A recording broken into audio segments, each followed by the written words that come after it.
فرمایا وہ میری تکلیفوں کی اسے کیسے، میرے بھائی رشک کیا لوگوں نے ایک دوسرے پر، حسد نہیں کیا۔ ہم تو نا جی اپنی مرضی کے فیصلے کرتے کرتے پیچھے رہ گئے۔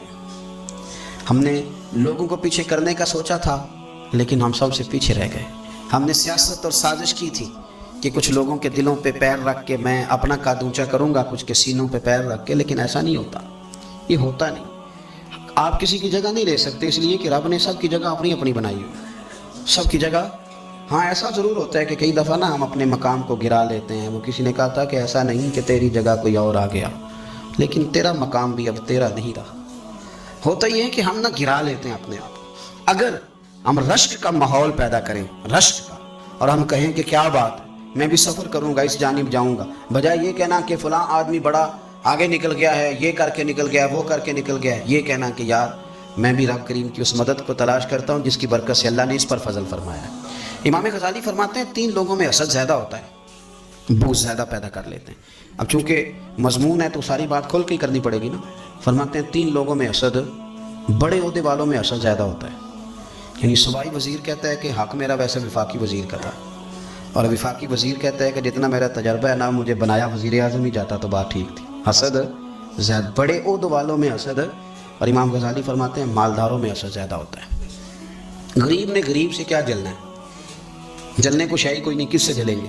تو غریب تو بیچارہ 4 روٹیاں ہوتی ہیں تو وہ کہتا ہے چلو ٹھیک ہے آ جاؤ دونوں مل کے بیٹھ جاتے ہیں۔ غریبوں کے دوست بھی غریب، امیر حسد کرتے ہیں، وہ سودے پہ سودا کرتے ہیں، وہ ایک دوسرے کی کمزوریاں بیان کرتے ہیں۔ میں نے گاہکوں کو نفع لیتے دیکھا ہے، فلانے سے مال لیتے تھے جی اس نے بڑا تنگ کیا تو کہتا ہے اسی طرح کا تو مجھ سے خریدا کر۔ لوگ استعمال کر جاتے ہیں، وجہ بیچ میں کیا ہوتی ہے؟ حسد، عداوت، خرابی ہوتی۔ اور تیسری بات امام غزالی نے شاید میرے لیے کہی ہے، امام غزالی فرماتے ہیں علماء میں حسد بڑا ہوتا ہے، عہدیداروں میں، مالداروں میں اور علم والے لوگوں میں۔ وہ بھی اللہ کی تقسیم پر راضی نہیں ہوتے، چونکہ وہ سمجھتے ہیں مجھے یہ لفظ آتے ہیں، میری قابلیت زیادہ ہے، میں زیادہ پڑھا لکھا ہوں تو یہ منصب بھی میرا تھا، یہ کام بھی میرا تھا، یہ بھی میرے پاس ہونی چاہیے۔ ایسا نہیں ہوتا، یہ تو رب کریم کی عطا ہے۔ میں کئی دفعہ کہہ چکا ہوں کہ کام لینے پہ آئے تو میرے جیسے بیکار آدمی سے کام لے لیں، یہ اس کی عطا ہے۔ اب ہمیں کرنا کیا ہے؟ ہمیں اس کی تقسیم پر راضی رہنا ہے، اس کی تقسیم پر قربان جائیں۔ رسول پاک علیہ السلام سے صحابی نے پوچھا حضور عزت کیا ہے؟ فرمایا جو رب نے تجھے دیا اس پہ راضی ہو جا، اللہ عزت عطا کر دے گا۔ قناعت کر، جو اللہ نے تجھے دیا اس پر قناعت کر، اللہ تجھے عزت دے دے گا۔ حضور ذلت کیا ہے؟ فرمایا لوگوں سے لالچ نہ رکھنا، تو ذلیل ہو جائے گا، لالچ نہ کر۔ تیزی کے ساتھ پروموٹ ہوتی ہیں چیزیں، ہمیں سازش کرنی آتی ہے، ہمارا خیال ہوتا ہے کہ میں نے دوسروں کے پیسوں پہ کاروبار کرنا ہے، ہمارا خیال ہوتا ہے کہ پالٹی ڈال کے روٹی کھانی ہے، ہمارا خیال ہوتا ہے کہ کسی بندے کو کس طرح استعمال کرنا ہے۔ یاد رکھ لینا، کبھی بات نہ بھولنا، جو لوگوں کو استعمال کرنا چاہتا ہے وہ ساری زندگی استعمال ہوتا رہتا ہے۔ جو کسی شخص کو کسی مقام پر رسوا کرنا چاہتا ہے اپنی عزت بچا نہیں پاتا۔ جو آدمی لوگوں کو حقیر جانتا ہے اللہ اسے کبھی عزتیں عطا نہیں کرتا، وہ گڑھوں کے اندر گرتا چلا جاتا ہے۔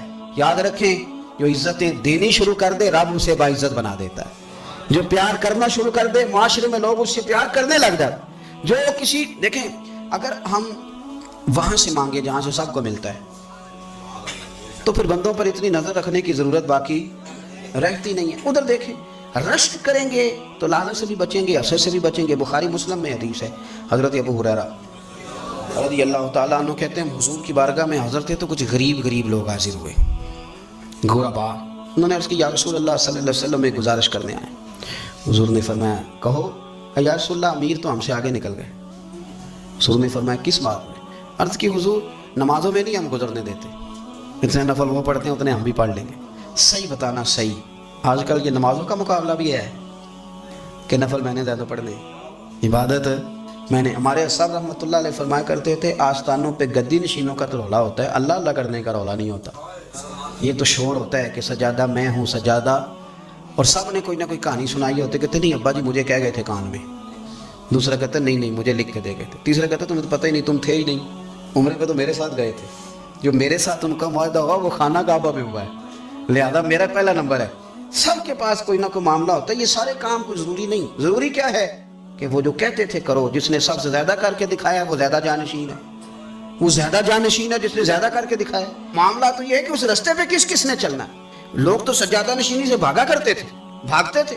حضرت ابو بکر صدیق رضی اللہ تعالیٰ عنہ کا وصال ظاہری ہوا تو حضرت عمر خلیفہ بنے، تیسرا دن تک خلیفہ بنے ہوئے، 2-3 چھوٹی چھوٹی بچیاں آ گئیں، چاچا جان آپ خلیفہ بنے؟ فرمایا ہاں۔ چلو پھر عصر کے بعد ابو بکر ہمارے گھر جاتے تھے۔ فرمایا پتر تمہارے گھر کیا ہے؟ کہنے لگی ہم یتیم ہیں، ہمارا بھائی کوئی نہیں۔ ابو بکر روز عصر کے بعد آتے تھے، ہماری بکریوں کا دودھ دھو کے ہمیں دے جاتے تھے، کچھ بیچ کے گزارا کر لیتی تھی، کچھ پی لیتی تھی۔ چچا 3 دن ہو گئے، میری اماں بھی روتی ہے، بہنیں بھی روتی، آپ چلے گئے؟ تو جناب سیدنا عمر فاروق کہتے ہیں میں نے دستار سر پہ رکھی اور پٹکا میں نے اپنے کندھے پہ رکھا، بیٹیاں آگے آگے، میں پیچھے پیچھے روتے جا۔ ایک صحابی نے پوچھا عمر کیوں رو رہے ہو؟ کہنے لگے یار یہ ابو بکر کتنا مشکل رستہ دے کے گیا، کتنا مشکل رستہ ہے اس کے طریقے پہ چلنا۔ یہ لوگ تو سجادہ نشینی اتنا کٹھن کام تھا، لوگ بھاگا کرتے تھے۔ شوق آ گیا رسول کریم علیہ السلام کے حضور ناز حاضر ہو کے عرض کی حضور امیر آگے گزر گئے، نمازوں میں نہیں ہم گزرنے دیتے، ہم ان سے زیادہ پڑھیں گے، نفلوں میں نہیں گزرنے دیتے، زیادہ پڑھیں گے۔ یا رسول اللہ صلی اللہ تعالیٰ علیہ وسلم ہم انہیں نا تلاوت قرآن پاک میں نہیں آگے گزرنے دیں گے، وہ ہم زیادہ پڑھیں گے، لیکن حضور کو مالدار ہیں، غلام آزاد کرتے ہیں، صدقات کرتے ہیں، خیرات، اس کا ہم کیا کریں؟ حضرت سیدنا ابو ہریرہ فرماتے ہیں کہ جواب تو حضور نے بعد میں دینا تھا، اور جب ان کا سوال ختم ہوا تو میں نے حضور کا چہرہ نور دیکھا تو رسول پاک کا چہرہ خوشی سے کھلتا ہوا مجھے نظر آیا۔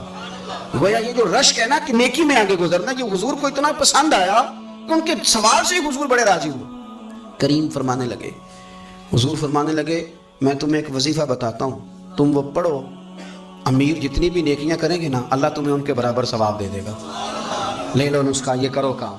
یا رسول اللہ بتائیں؟ فرمایا رات کو نا 33 بار سبحان اللہ پڑھا کرو، 33 بار الحمدللہ پڑھا کرو، 34 بار اللہ اکبر پڑھا کرو۔ اب جتنی بھی نیکیاں امیر کریں گے نا تمہارے وظیفے کی برکت سے اللہ تمہیں ان کے برابر ثواب عطا کر دے۔ اب جناب ابو ہریرہ کہتے ہیں میں نے ان کے چہرے دیکھے تو مجھے یوں محسوس ہوا کہ جس طرح کسی بندے کی کھوئی ہوئی رقم مل جائے تو وہ راضی نہیں ہوتا، کھوئی ہوئی رقم مل جائے تو بڑا جیسے کوئی اس کے ہاتھ، چلیں اپنا ترجمہ کر لیتے ہیں، کمیٹی نکلنے پہ نہیں بندہ بڑا راضی ہوتا کہ 11 مہینے سے دے رہا تھا، 10 مہینے سے چلو نکل ہی آئیے، شکر ہے اللہ کا، بڑا خوش ہوتا ہے بندہ، بڑا راضی ہوتا ہے۔ اس طرح ان لوگوں کے چہرے کھل اٹھے، کیا بات ہے حضور، بس اب نہیں ہم گزرنے دیتے۔ گھر چلے گئے، وظیفے پڑھنے لگے۔ کچھ دنوں کے بعد ان میں سے کچھ لوگ واپس آئے۔ حضرت ابو ہریرہ کہتے ہیں مجھے چونکہ وہ پرانی بات یاد تھی تو میں دلچسپی سے ان کا آنا جانا دیکھنے لگا۔ وہ کریم کی بارگاہ میں آ کے بیٹھے تو ان میں سے ایک شخص بڑی پریشانی کے ساتھ کہنے لگا حضور بڑی پریشانی لگ گئی۔ فرمایا کیا ہوا؟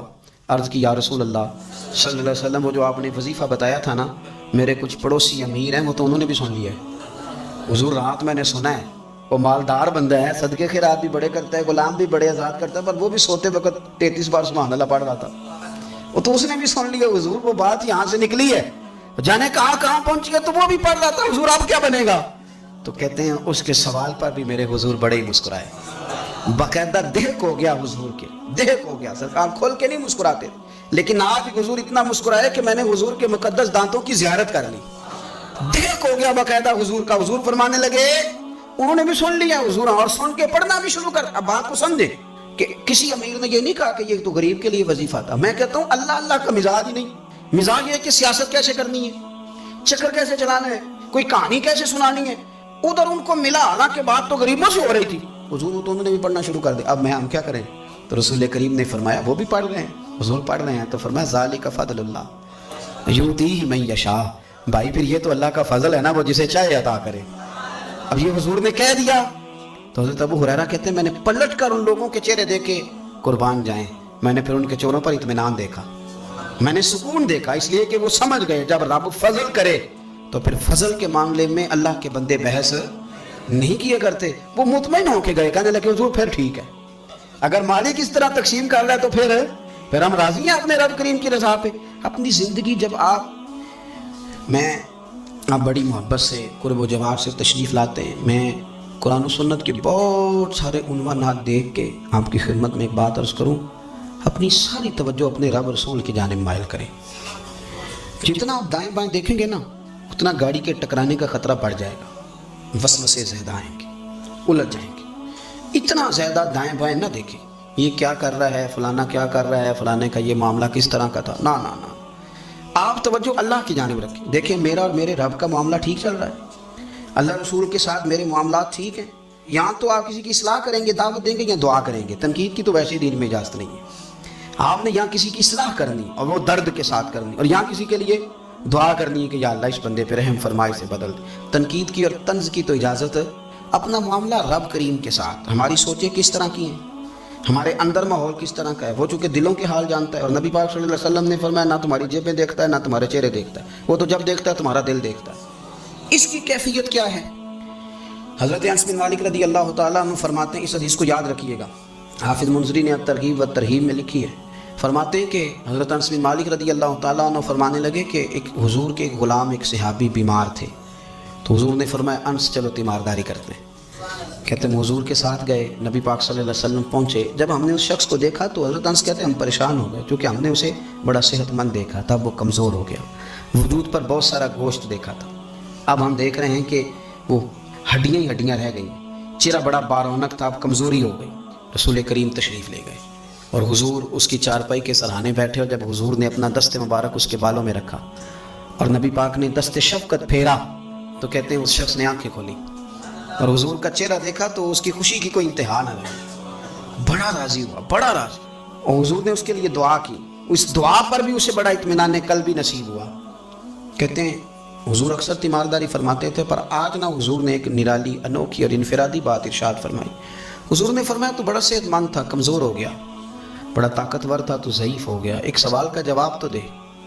یا رسول اللہ فرمائیے، تو حضور فرمانے لگے اس حالت میں جب تو شدید بیمار اور تکلیف میں، یہ بتا کہ اس وقت تیرا اپنے رب کے بارے میں گمان کیا ہے؟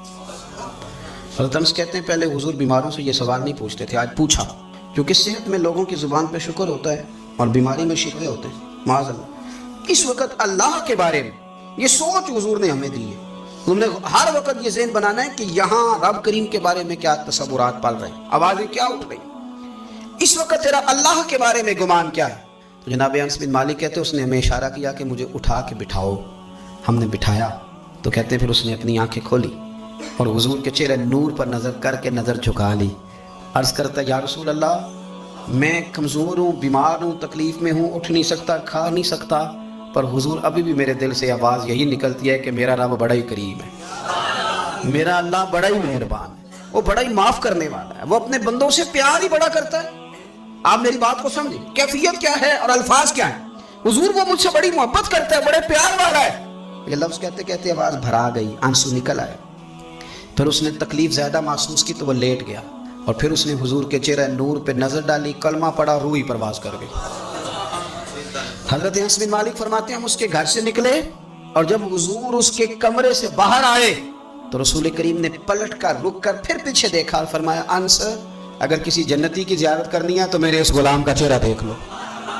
اس لیے کہ جن لوگوں کے نظریات رب کریم کے بارے میں اس طرح کے ہوں پھر ان کے خاتمے خیر کے ہوتے ہیں، پھر اللہ ان کے لیے جنت کے فیصلے فرماتا ہے۔ اپنے افکار میں، نظریات میں، سوچوں میں کوئی ضروری نہیں ہے کہ ہم لوگوں کو دو لفظ کہہ کے مطمئن کر لیں تو ہم خود ضمیر کے قیدی بن کے زندگی گزار دیں، یہ معاملہ ٹھیک نہیں، یہ صحیح نہیں چلتا۔